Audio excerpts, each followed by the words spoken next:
What's up, guys? Welcome to Elevate Elite, the BaseCamp Podcast. My name is Donovan. I'm going to be your host, and today I'm talking to Mr. Michael Armalis, I believe is how you say his last name, with Roman Roofing. How you doing, my guy? Awesome. You got it right, and you didn't even prep for that one. So great job. Yeah, man. I started getting a little bit better about how to pronounce people's last names when I started like expanding my horizon globally and thinking about culture and stuff like that. So, been getting better at it. You wouldn't believe how many versions of my last name I've heard. So yeah. I get it, man. Everybody thinks my name is Jonathan or Dominic, and don't know that Donovan is an actual name. Yeah. Is that German? Yeah, so my mom was Irish and my dad is German Mexican. My grandma's from Mexico. My grandpa is rooted from Germany. And so last name Kinzer, that's where that comes from. Oh, nice. Yes, sir. Yep. So today we're going to be talking a lot about basically building a business from scratch, essentially, and taking a company and turning it around 180 degrees. Mr. Michael has himself done that. And so essentially got a roofing company out in the Midwest in Illinois, I believe is where they started. Am I correct about that? Yes. Yep. And then essentially took their company and made $7 million in 6 months and skyrocketed with them and now are doing 13 million in top line revenue.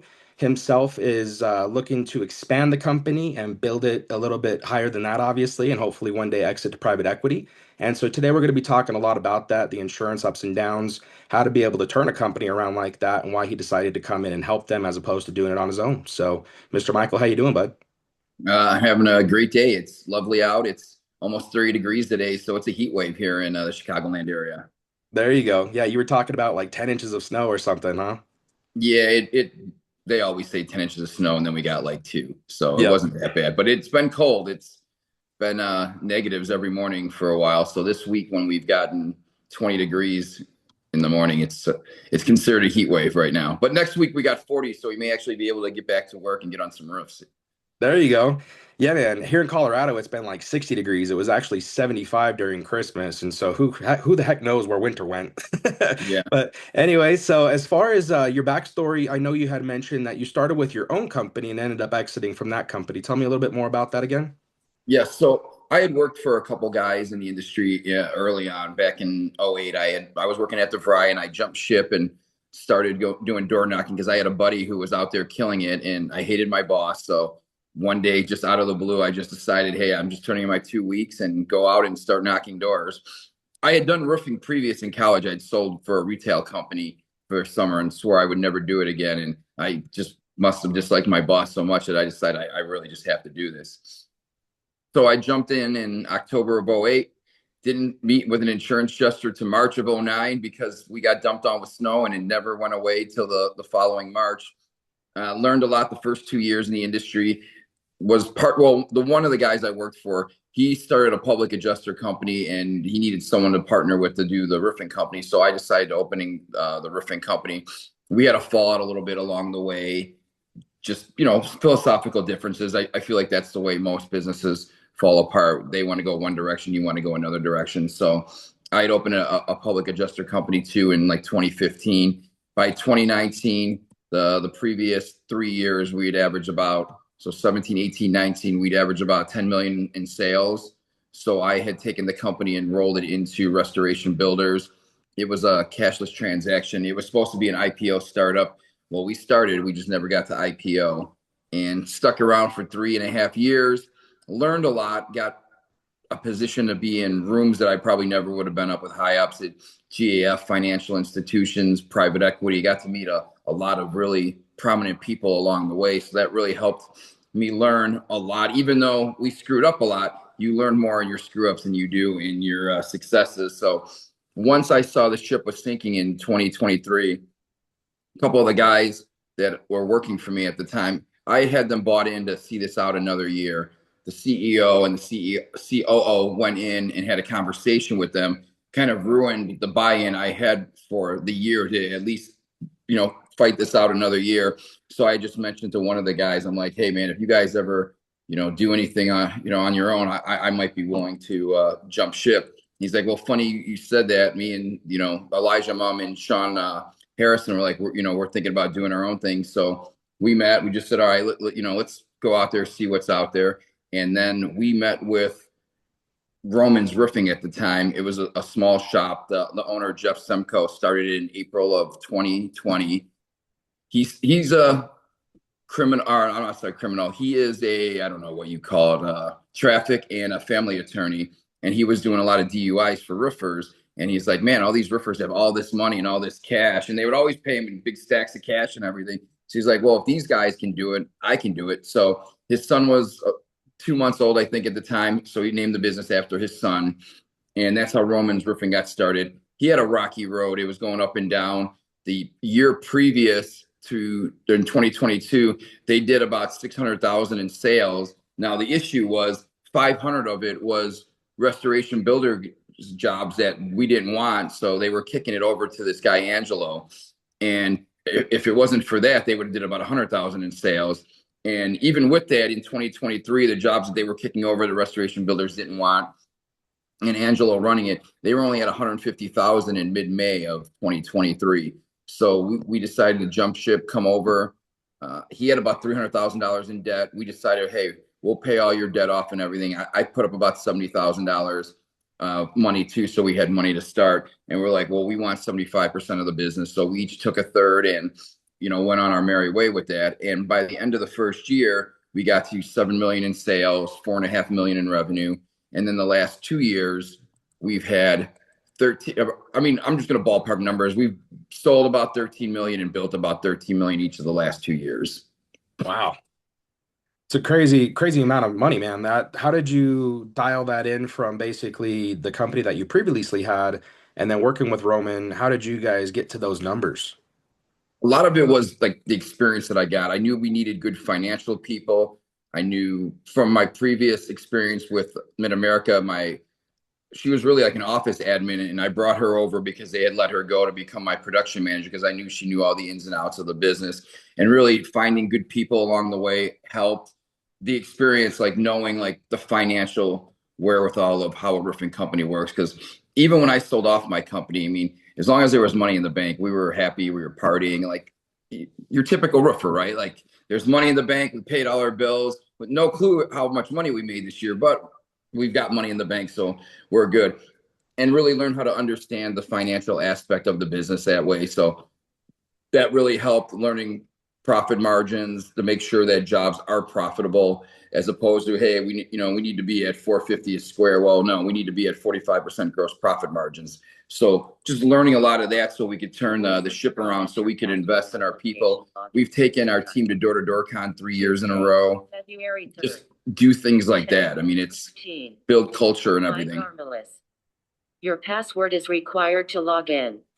What is going on? Secure edit text has keyboard focus. I don't know what that is. I don't know what happened. Put your text in this field. It's my iPad, I think. This is a secure text field. Text typed into this field will not be displayed and will not be spoken by voiceover. You're getting exposed. I apologize. I think because I had a call come through while we were on here, and it heard me talking, so it thought I wanted to respond to the phone call. That happens, man. Yeah, no worries. Yeah. So yeah, as far as that's concerned, I mean, that one of the best quotes that I've ever heard in my entire life as far as business is concerned was from Steve Wynn. And they asked him, they're like, Steve Wynn was this guy that built a lot of Las Vegas and was really successful with it and tried to bring like the family attraction aspect to Vegas. And one of the best quotes I've ever heard in my life was, "We don't build businesses, we build people. And the people build those businesses." Yep. And that was one of the best things that I ever heard, because if you invest in the people, it does take more time, but you get a lot more ROI out of it long term. Yep. And a lot of those casinos in Las Vegas, they're actually built to lose money for like the first 5 to 10 years minimum. They're designed that way. Investors invest into those casinos with that in mind because they know that it's going to take time to get established and establish that clientele with them.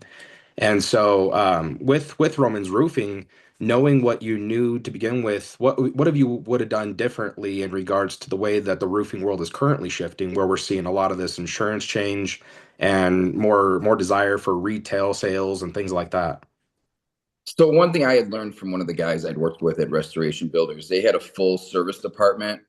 So we do have 2 repair guys right now, and we sell a lot of repairs. I would have jumped on that probably a little bit sooner and really worked on the retail to insurance breakdown, because the first year when we were doing our accounting, I mean, maybe we were at 10% retail, but I don't know for sure because all the buckets just went straight to residential roofing, residential siding. So we didn't really know. Me and the controller sat down and we broke down more buckets so we could see what retail was. So then last year was like 90. I'm sorry, the year after that was like 90-10.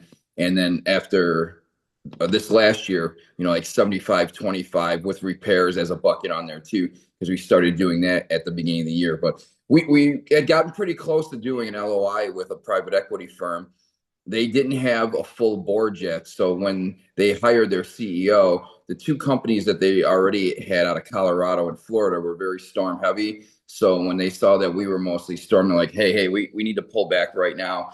We need to find more retail oriented companies first, and then we could dial it back. So, I mean, the conversations are still ongoing. I mean, we talked to them, but it's like, we got to get the retail thing going because I mean the insurance thing's getting tough anyway. The carriers are getting tougher. One of my friends is a insurance agent for Country Financial.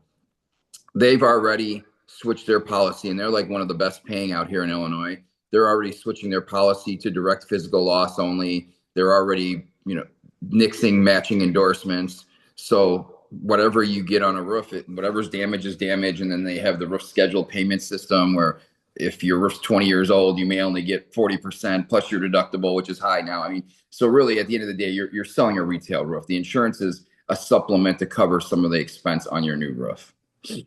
Right. Yeah. I think a lot of the people that are in roofing currently that happen to be storm chasing or insurance based, which is like you mentioned, a lot of them.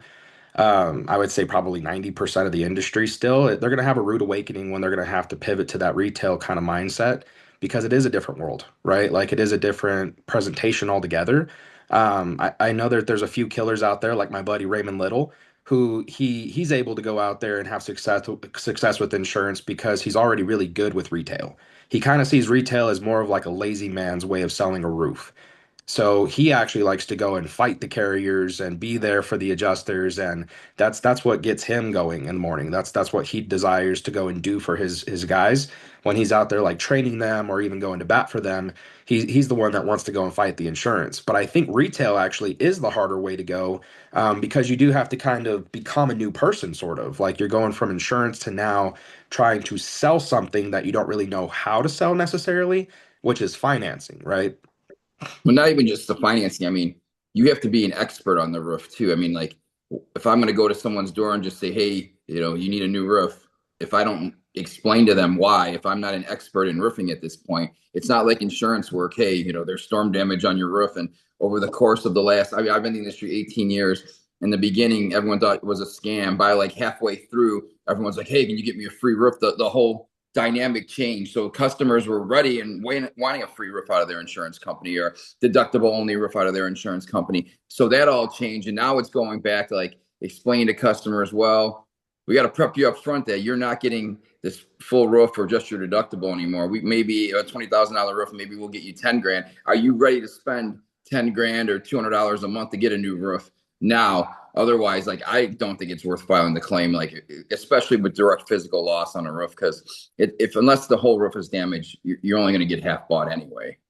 Yeah. And a lot of these companies, even if you don't happen to lead retail first in your insurance-based storm chasing, you kind of are subject to the season. If you don't get a storm, you're not really going to eat as much as you did last season. And that's the conversation that I'm having with a lot of roofing companies now.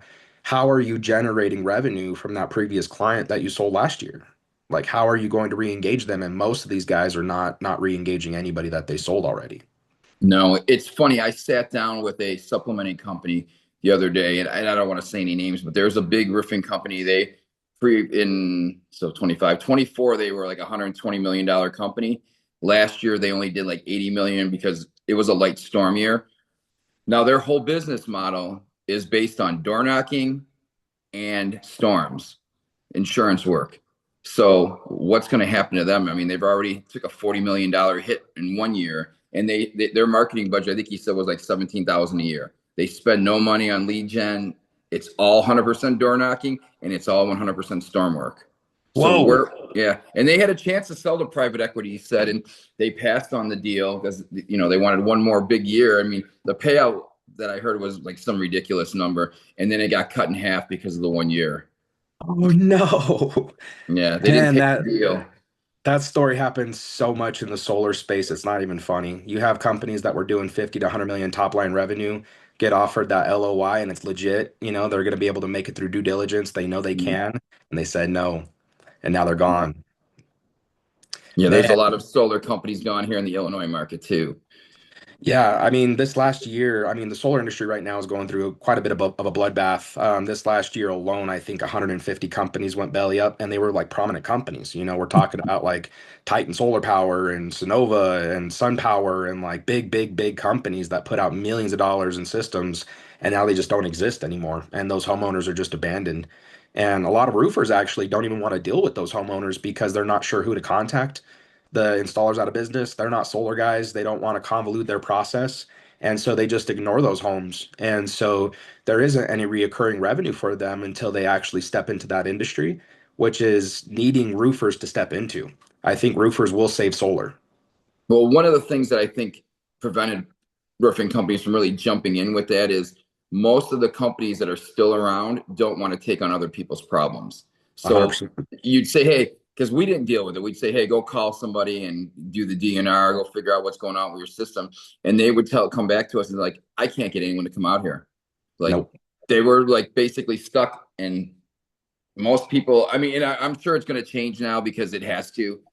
Yeah, So but that was the big hang up with getting solar panels. It's either one of two options. Either they call and figure it out, or if they wanted us just to toss them, we would just toss them. A lot of times that's what it would come down to. Now I'm learning we shouldn't have just tossed them, but I mean that was really the only options because we didn't know what to do with them. All we knew I was tear them off, put on some new plywood and then roof over it again. that's it. Yeah, Yeah, I don't know what's going on. no problem. Yeah. My phone and my iPad are linked and my MacBook. So Yeah, everything's it's synced. So I don't it's know an if someone just sent me a ecosystem. text. Yeah. Yep. Yeah, no, the solar industry, unfortunately, they don't have anybody to go to because the standardization of service work in solar doesn't exist because it's sold on the premise that these things don't need to be maintained ever. So, I mean, just logically, if you think about like I'm going to put this technology up on your roof outside where it's getting weathered on, beat on, hailed on, squirrels are chewing on it, weather is just, destroying it. You don't need to maintain it at all. It'll exist up on your roof for 50 to 100 years and it'll just work. It's not the case, especially in my space of the business where that's all we do is service work. That's what our niche is. And so when we go out there and we see like systems caving roofs in and birds building nests under these things and catching fires and all of these problems that exist, they have to have a service back end for most of these companies and they just don't have it. And especially for like what you said, if you have somebody that is still in business that is local to the area, they don't want to touch somebody else's liability either. And No. so that creates a very unique problem for that homeowner. Well, it's like nobody will touch my system. I can't get a roofer to come out and do my roof because they're not solar guys. And so naturally the insurance company is just going to drop me. And that might jeopardize my potential mortgage on my home because if I don't have homeowners insurance, the mortgage company might call my loan in. People don't realize that. So that is the problem that we're seeing right now in the industry where I think that roofing will come in. They'll be able to understand it a lot more. They're going to see the opportunistic value and being able to attach a reoccurring revenue stream to their company that they don't really have to think about a whole lot. As long as they have a preferred partner that they know and trust in the area, they're not going to have to think about it too much. And that keeps that company in business as far as the solar installer because now they're creating reoccurring revenue as well on those repairs. So it's just a win-win altogether. But right now, solar's kind of the Democrat, roofing's kind of the Republican. They both hate each other, man. They don't like each other at all.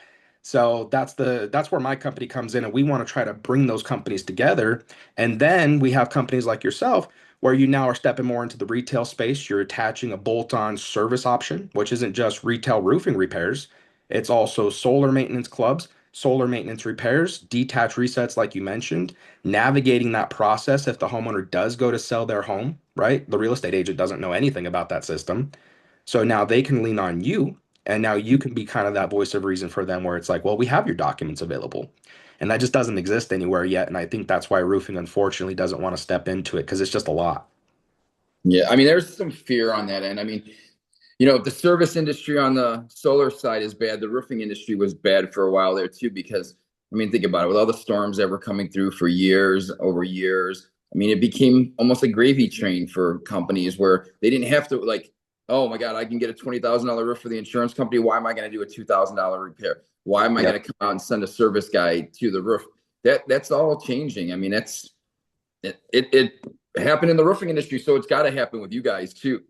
Yeah, I mean the cool thing about that though, as you mentioned earlier, like people are thinking about it like a $500 repair doesn't really add up to much, but the way that you were thinking about it earlier when you first started with Roman, it's 40% margin compared to 10. But Mm, well, net, yeah, net, net correct. margin, Yeah. yeah. So you're talking about 40%, which is four times more than 10%, Hmm. right? Would you rather have 40 or 10? Yep. Probably the 40. It is going to take a lot more volume, but naturally those repairs are going to turn into replacements over time. So you are still going to get the replacement, but you have to establish the relationship first.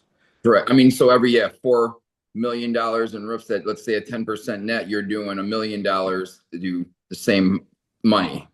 Yep, exactly. And so it doesn't look like much when you first start out, but over the course of a year, it gets to look pretty nice, you know? Hmm.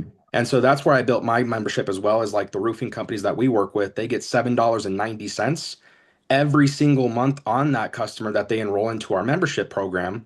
$7.90 doesn't sound like a lot until you look at 1,000 homes and you're making $94,000 a year without even thinking, right? That Yeah. becomes kind of nice. And so I think a lot of these roofing companies are going to start, number one, being vertically integrated. They'll have the ability to upsell solar, and that's who the loan companies will start to work with because they're a lot more established. Obviously, with a company even like $80 million, even though they're taking a dip, $80 million is still a lot more than $0. And a Yep. lot of these solar companies just don't have any money. If they're even around. I mean, it's Exactly. Yeah, the margin on the solar side is not much better, I got to tell you, for the installers. A lot of that margin does go to the sales rep. And so the roofing companies are going to be able to step in and just absorb that naturally because it's just like it's like peanut butter and jelly. They go together. mhm. You know, that it's already there. You're already working on it. You're already seeing it. Why skip over that house when you can generate twice the income? Well, I mean, and you need us in the process too. I mean, there's a lot of issues that go along on the maintenance side for the roofing too. Like you said, there's critters that get up there and start digging into things, and we need to go out there and do repairs that you guys aren't set up to do. I mean, and there's stuff like if their solar system goes out, we can't do it, so we just call you. Exactly. Yeah, as far as the inspection is concerned, when it comes to retail and insurance, you mentioned the insurance guys. They number one obviously look for the damage that's visible, and those are the ones that we're trying to get, right? The low hanging fruit when a storm first comes around. But when it comes to the retail side, are you recommending people get into the attic and do a full roof inspection as far as like the truss, the support system, the all that stuff? The best they can. I mean, there's some situations where you can't get in, but that is one of the requirements this year moving forward. They get in and take a look at the roof, especially if they get up on a roof and there's no storm damage, but it's delaminated and it needs to be replaced anyway. And like you said, insurance companies are calling customers and saying, "Hey, you need to get a new roof, or we're not going to insure you anymore." So you need to know what's on the other side because really the inspection, if you look at the top, it's only half. There's still another side to it, which is the other half of it. And I know in the insurance world, that's been very hard to get storm companies, restoration companies to get behind that. I mean, that was when I first sold for that roofing company in the summer when I was in college. They had you get on the roof and they'd be like, yeah, take a couple pictures or you see a couple things, whatever. But they wanted you in that attic and they said spend the majority of your time in that attic because when you see like the stains and mold or whatever you find in there, if it's in the house, that customer is more likely to buy than if it's just on the top of the house. That makes a lot of sense. Yeah, we actually had a question come up in one of our sales trainings the other day with a roofing company, and they're like, "Are you requiring us to get in the attic?" Like, I can't require you to get in the attic technically, but I do recommend it if you're doing retail roofing repairs because you're going to be able to find a lot more repairs, if not full Mm-hmm. replacements, just based off of water damage alone. You're going to see a lot more mold, a lot more damage, a lot more deterioration, degradation, what have you. You're going to see a lot more if you're looking out into the light as opposed to being in the light looking into the dark. Yep. So, yeah, anyway, as far as your company moving forward, what kind of projections are you looking at as far as, 5, 10 years down the road? Are you looking to go full retail, or do you think there will always be an insurance caveat that you'll be able to tap into? There'll always be some insurance caveat. I think as the market changes, you are going to have to be predominantly retail. And once you build that reputation as being the expert roofer, when the storms come, the customers are going to want to call you anyway. I mean, to me, it's a no-brainer. Like, I want to be the company that people call. I don't want to be the company that has to go out and chase everything. It's good to have a mix. I mean, I don't think door knocking is ever going away. Social media lead gen is never going away. But that phone number where they call you from reputation, I'm working on a few projects this year to keep us in front of mind for our customers once we do a job for other options and everything. So that'll be exciting to get that repeat business from customers. So I think that's where the dynamic's going, where you have to be versatile. You can't just wait for a storm. Yeah. Yeah, I completely agree as far as that reoccurring revenue, especially, if you're wanting to be able to attach that to your roofing company, you're going to have to get in front of them often. I think they said it's like 8 to 12 touches to be able to sell a single thing to them. And so if you've already sold them a roof or a repair, Mm. it's easier to get in front of that person and keep them engaged. So that's what I'm trying to tap into with roofing companies. How do you go about that? Because you're having those conversations. You just did their roof replacement. You want to stay top of mind. And so are you sending them like educational stuff on their roof or the changes to insurance or like what kind of position are you taking as far as like reach out?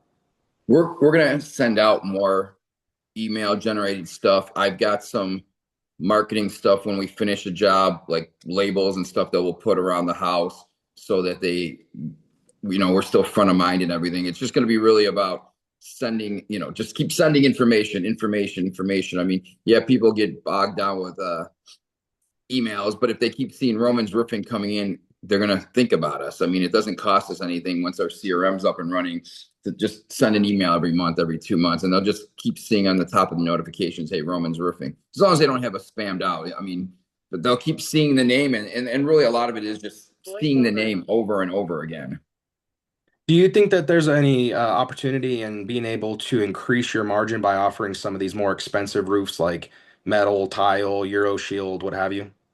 So one of the things that we're doing is we're moving over to Service Titan. We are building out formulas because typically Brava wants you to they'll do your takeoffs for you. Well, we're getting with Brava to build out our takeoff in Service Titan. So that way we're going to be able to offer Brava to probably every customer. So we'll have a good, better, best system, and Brava will be typically our best system depending on location. Illinois more Brava because there's shake and slate roofs here, where Indiana Okay. is more like standing seam metal. So there'll be a little, variances depending on where a person lives, what might be the preferred choice in that area culturally and everything. So, but yeah, we want to be able to provide a quote, whether they want it or not, for Bravo on every single house in an area that could justify having a Bravo roof on it. Right. Yeah, I guess it does improve the home's value quite a bit from what I understand as far as like getting that upgraded roof. They talk about solar adding equity to your home and it just doesn't. Like anytime you go to try to sell your home, the one thing that I don't like about the solar pitch is that it adds equity to your home when in fact it really doesn't. The position that people take with that is that you're saving money monthly, but that's predicated on the system actually working and being turned on. A lot of these systems have just been abandoned and they're not turned on. They're not working at all. Like they don't function, period. And so when it comes to like actually the process of moving that system over from one owner to the other, who knows what's going to happen in that process? Because monitoring app may go down, inverter may go down, system doesn't work, rats or squirrels are chewing on wires, whatever. The upsell with that is being able to offer solar maintenance repairs too. And how do you see kind of roofing taking over when it comes to the solar industry in the future? I mean, I think if a roofer's got to get on a roof, why not? If they have solar panels in there, why not offer it as another offering? I mean, we're adding the permanent LED lights for the soffits. I mean, we're adding other things. I mean, one thing that maybe we could have some synergies down the road is we want to offer extended warranties for jobs that aren't ours. So we'll come out, we'll look at your roof, make all the recommended repairs that you would need, and then offer an extended warranty, especially to people who are trying to sell their home. Because if you need to give a seller credit of $15,000, or I tell you for $2,000 or $3,000, I'll give them a 2 or 3 year extended warranty on their roof. What are they going to choose? I mean, and if the seller doesn't want it, I mean, it's still a seller's. I'm sorry, if the buyer doesn't want it, it's still a seller's market for the most part right now. Now that could change anytime. for the most part, though, I mean, if it's a much easier and cheaper option. And plus, since we've had eyes on it and we've done the repairs, we know how long that roof's going to last for. So we can warrant it for however long is necessary. And I mean, really, at the end of the day, it's just us sending out a guy to look at it once or twice a year to make sure it's functioning correctly. And if there's a storm, they're going to be required to either file a claim or the maintenance package, the warranty will end. So it doesn't cover storm damage, obviously. So really, I mean, it's all on us to just make sure that they're good. And as long as we're doing our job right, being the roof experts, we can offer those kind of warranties to customers. Yeah. The one thing I think most people don't realize is that the solar industry, the financing has changed. And so now that the roofing world is having to pivot to retail, they're going to be able to roll in solar a lot easier because the options are just much better. Shout out to Chris Scoville over at Improvify. He has access to a lot of these things that most solar companies don't have access to.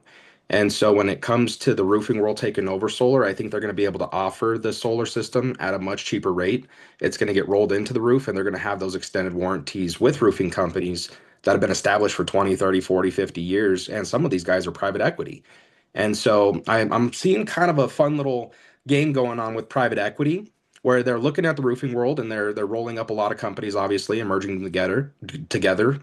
They're merging a lot of these companies together, but they're not really buying up a whole lot of solar companies yet.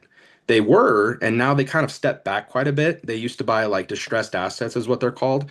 But now they're kind of stepping back a bit and just kind of like watching how it all works out with the new administration. And I think their position now is to now step into roofing companies that are big and just start offering solar on the back end of it. I mean, that's a pretty smart pivot, I think. I mean, They're because going to save a lot of money. well, the roofing company thing had hit a snag for a little while with the PEs. So they've kind of taken a little bit more stand back and watch approach, especially on the storm related companies. If you're 100% retail, you can sell any day you want to. Now, if you're heavily dependent on storms, right now they're kind of saying, we got to wait right now and see how this is all going to turn out with the insurance companies. Yeah, I don't think they expected the insurance to change the way that they did recently with the rate of deductibles now increasing and people not having that cash available. You know, they're kind of a little bit more hesitant to step into that roofing side with insurance damage. And the retail side is going to win tremendously, even at a smaller scale, I would say. You know, like you mentioned, like if you're still in insurance and that's 100% of your focus, it's hard to buy that because there's no reoccurring revenue with that. If you sold somebody last year, you're probably not going to sell them this year unless we have like a gnarly storm like in Texas. You know, Dallas, Texas, they get hit one time and sometimes two, three, four times same year. Yeah. So different market, right? But like Colorado, like we didn't really have that much of a hailstorm last year or the year before, really. I mean, maybe an inch and a half, maybe out east potentially. And a lot of that was just, you know, repairs here and there. So a lot of people are struggling. I think the industry itself is down about like 20% nationally. And so a lot of people are scrambling right now. And so you know, not to kind of brag, not to harp on that too much, but my question, I guess, long story short, is with a lot of these changes in roofing that you've seen, because you've been in the industry for some time now, what has been like the hardest thing that you've had to kind of overcome in the industry for the last few years, and how did you do that? I think the big thing is going to be this culture shift from storm work to retail because even let's dial it back 5, 6, 7 years ago when there was a very big divide between retail and storm because it was funny. The storm guys could get contracts signed all day long, sell deductibles, whatnot, and that was easy for them. Ask them to sell retail, they couldn't do it. But then the other way was strange too, because the retail guys, well, one, they didn't necessarily want to because they didn't want to wait for their pay because insurance companies will hang it up. But going from, hey, I can sell a roof today for $20,000, or I can get this contract signed for $1,000. There was some pushback on that, and they didn't want to do it, or maybe it was a different sale where they just couldn't do it. So it was interesting how divided that was, and now it's really all coming together. There's going to be no blur anymore. You're going to be a retail roofing company with multiple options, whether you can do insurance, full replacements, repairs, other services like lights. I mean, you're just gonna be a roofing company. No more of this. There's the stormer companies. There's the retail companies. You're one roofing company, and you got to be able to do it all. How do you manage that from like getting overexpanded into like windows and doors and then HVAC and then eventually doing insulation and just getting like basically turning into like a home service company? How do you avoid that, or do you want to avoid that, do you think? Well, we'll do windows and we'll do attic installation. So we don't have a problem doing that because we do siding as well. So that's a, a pretty easy upsell when you're doing siding too. And attic installation, like one of the things that we're working on building out a package where if you do all the correct things, if you properly insulate your attic, if you have all the proper ventilation based on all the formulas and everything, we'll give an in-house lifetime warranty to the Hmm. customer included as well. And like I like to tell customers, because we used to be GAF Master Elite, GAF's a big company.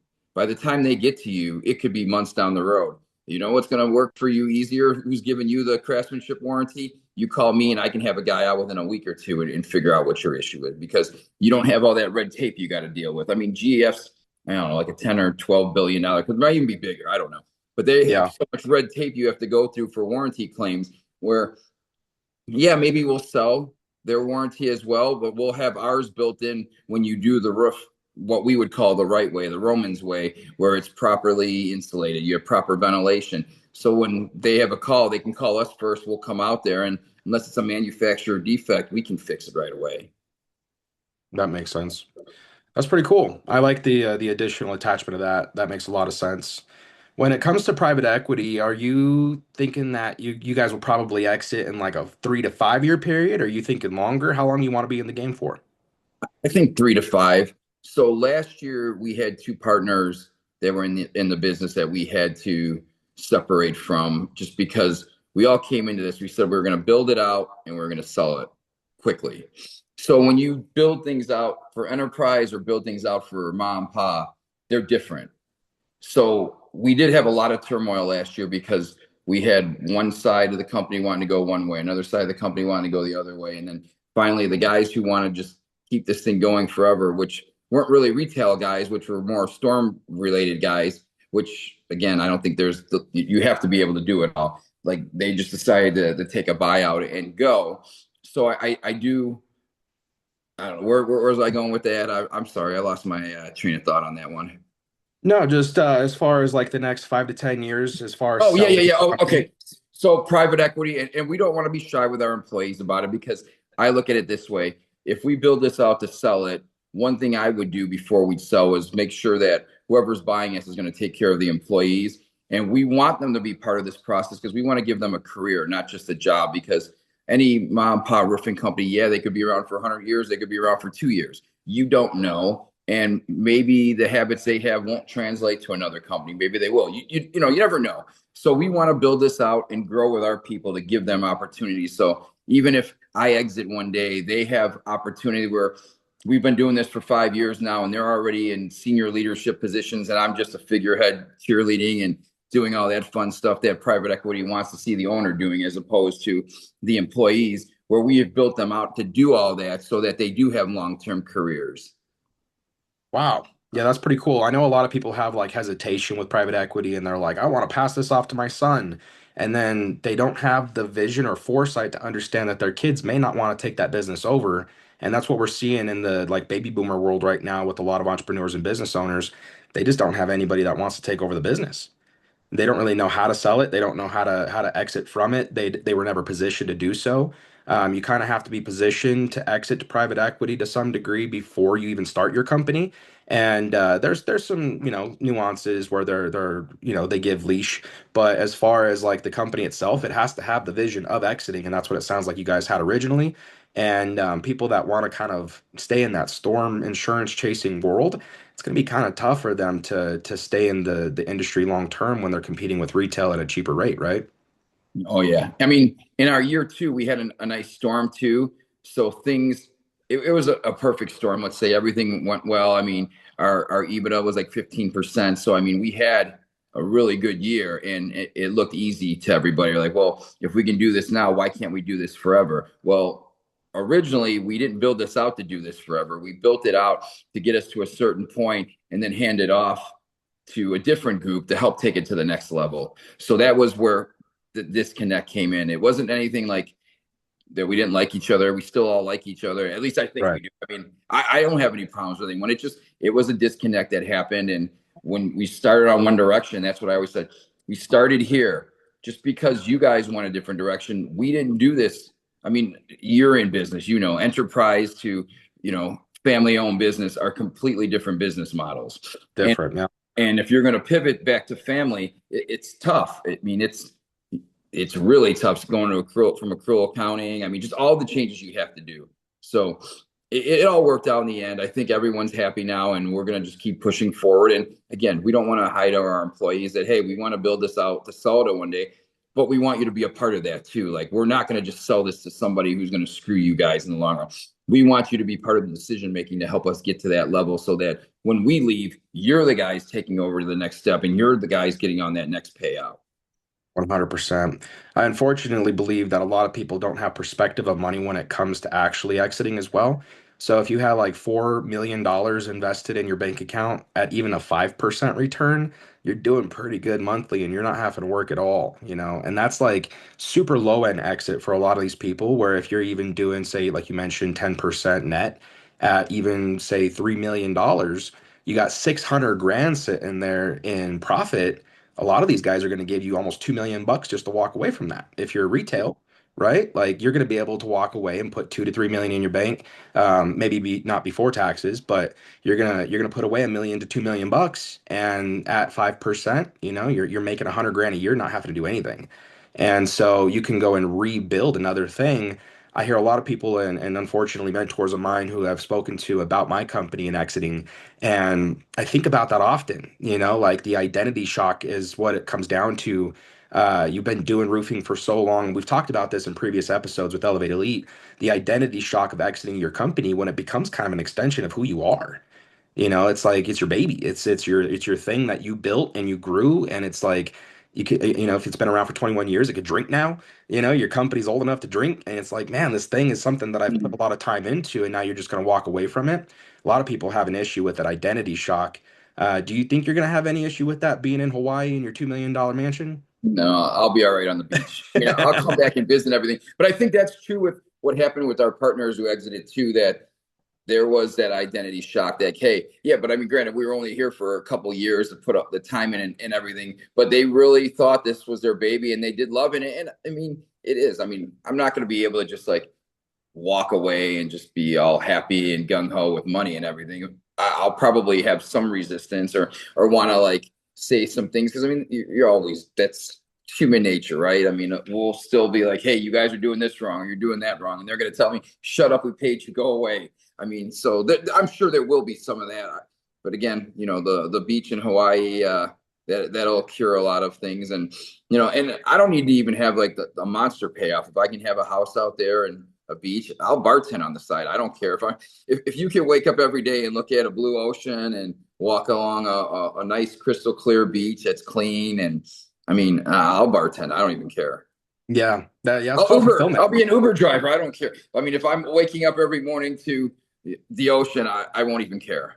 Yeah, that's called true fulfillment and value systems. A lot of these people end up hanging their identity on their company, and then when that does go belly up or they do exit either direction, they have that identity shock because there wasn't a whole lot of fulfillment on the back end of their life. It was all business, business, grind mindset, hustle, do more, sell more, be out there more, like all Mhm. this other stuff. So it's hard for them to even like dial back and enjoy a ballet recital. I have some friends who exited to private equity, and some of their stories that they had mentioned was, when we give you this big payoff, when we send you this wire, it's going to hit your bank account the same as any other check ever did. So if you've ever got a $2,000 check or a $5,000 wire or an ACH of any kind, and you see it show up in your bank account and you got paid just like a check would, a deposit, that's what it's going to look like. There's just going to be a lot more zeros behind it. So what is your life going to look like when that hits your bank account and you no longer get to come back to work? Yeah. People don't know how to answer that question. Well, they roll back some of it, so you do have to stick around for a little bit. They will Yeah. ease you off it, but they do want you out of there Yeah. at some point. Or, I mean, like there was a company I saw someone was talking the other day. I think they had, oh, it was at an event I was just at the Door to Door Con. The guy was talking about his company, and he sold $3 million himself, and he was like a $10 million company. But now, how are you going to exit at that point when you're 30% of your sales? Because they want you out of there at some point. Yep. So they've just lost 30% of their sales. So what does that look like for them? That's not really a business. That's owner operated family business again. Uh-huh. Yeah, this guy got 30 million, 100% walk away, don't come back to work. There I was mean, no there was no buyout period, there was no retention period. There was just we're going to buy your wow. company and you're gone. Well, hopefully he didn't screw it up yet. No, but it does come with depression, unfortunately. It comes with a lot of identity crises, depression. What's next? What do I do with the money? How do I sustain it? How do I retain it? How do I invest it? Where do I put it? How do I be able to allocate my time with it? I think that's a big thing that guys think is like once they get that check, they still got to go to work because they're still young. They're not sure how to not work because they were so like 12-hour day, 15-hour day, 6 days a week, 7 days a week kind of guys. And then trying to step off the gas and become a normal person, it doesn't really resonate. You're taking a Formula One engine and trying to turn it into a Prius, and it's just that's not how it works. So even if you don't mess the money up, it still comes with a lot of identity things and mental stuff. So that's just one of my questions I like to ask people when Yeah. they plan to exit for private. Yeah. Well, I did think about that a lot when we had restoration builders. Like, so I had a sizable amount of shares in the company. I was probably the second or third largest shareholder in the company. And let's say I got the $10 a share. And then, let's say you walk away with, I don't know, 20, $30 million. Choose your buddy's example, 30 million. So I could see why people, hey, I just made 30 million. How do I get this to 60 million? Then when you get to that 60 million, now you're like, how do I roll the dice and double this again? And that's where people get in trouble. I mean, because always you hear the stories like, oh, if I had $5 million, I'd be set for life. Yeah, you say that now, work and get that 5 million. And then you're thinking to yourself, man, that wasn't so hard.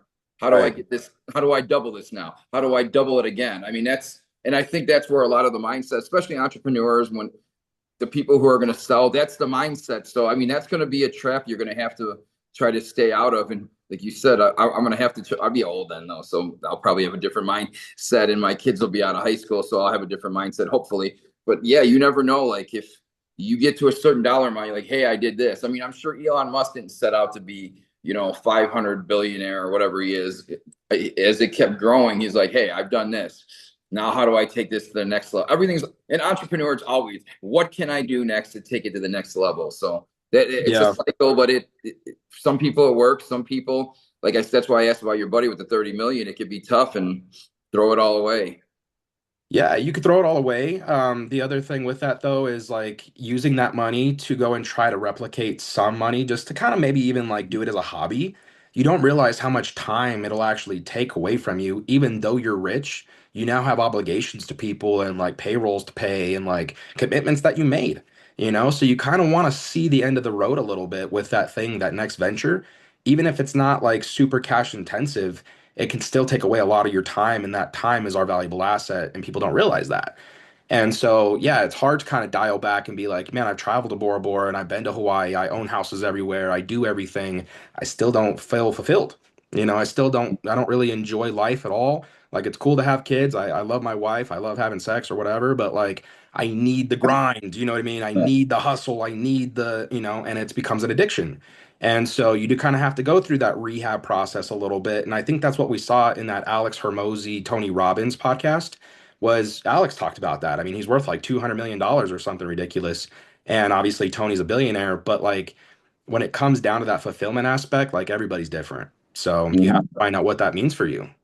And see, that's why when I've thought about what I would do when I get out there, yeah, I can't just sit on a beach all day long. I like to communicate and talk to people and learn about people and hear stories from people. So that's why I'm like, if I was bartending and Ubering, I'm going to get to talk to people all day long. I won't need the money, so it won't be about the money. It'll be about that connection with people and just still learning and growing in that process. 100%. There's this guy, I can't remember how much he's worth, but he's on TikTok and I think he's probably like 30 something, 35, and he works at Taco Bell because he wants to. Yeah, he's like worth millions of dollars though. He's worth 10 million, $20 million or something ridiculous. I think he's an engineer or something like that. And he was like, I just want to know what it's like to work at Taco Bell, and like what their life looks like, and what it means for me, being around those people and experiencing that kind of job. And he just wanted to go do something, and make content about it, obviously, as well. So I think there's something there about that. But yeah, the end of the road look, that we talk about, the top of the summit. A lot of the times, guys end up climbing that top of the summit. They get to the top of the mountain, whatever that looks like for them, and that sign reads the same every time. We talked about this in the first episode. It's, wooden stake, couple of boards, and it says, now what? You get to see that beautiful horizon, and it just says the same for everybody. And it's hard to answer that question. And so I really look forward to having that conversation with you when you do exit, being able to look back on this conversation and have the perspective of what. I look forward to having that conversation with you. So thank you so Yeah. much for being on the podcast today, man. We're now Yeah. here at the hour. Thanks for having me. Yeah, man. If anybody wants to get a hold of Mr. Michael and Romans Roofing, they're up in Illinois. I do highly recommend to go and like pivot yourself to work with the company that is retail focused first, as well as providing that reoccurring revenue, because then it creates that sustainability within you as a person when you're a sales rep. If you work for a company that happens to be seasonal, you may be great this season, and then all of a sudden you take the winter off, and then all of a sudden come back to work and you're just not as great as you once were. So you got to keep your spear sharpened, and you got to make sure you stay around people where iron sharpens iron. You have to constantly be learning, constantly changing. You have to be able to be evolving. And so that's what I love about Michael and Roman's Roofing. This was a conversation I've been wanting to have with him for some time now. And I think a lot of these roofing companies are going to have that come to Jesus moment here soon. So thank you so much for today's conversation, man. Yep, it's coming. Yeah, man. Thank you guys for another episode, and I will see you next Friday. Talk to you soon.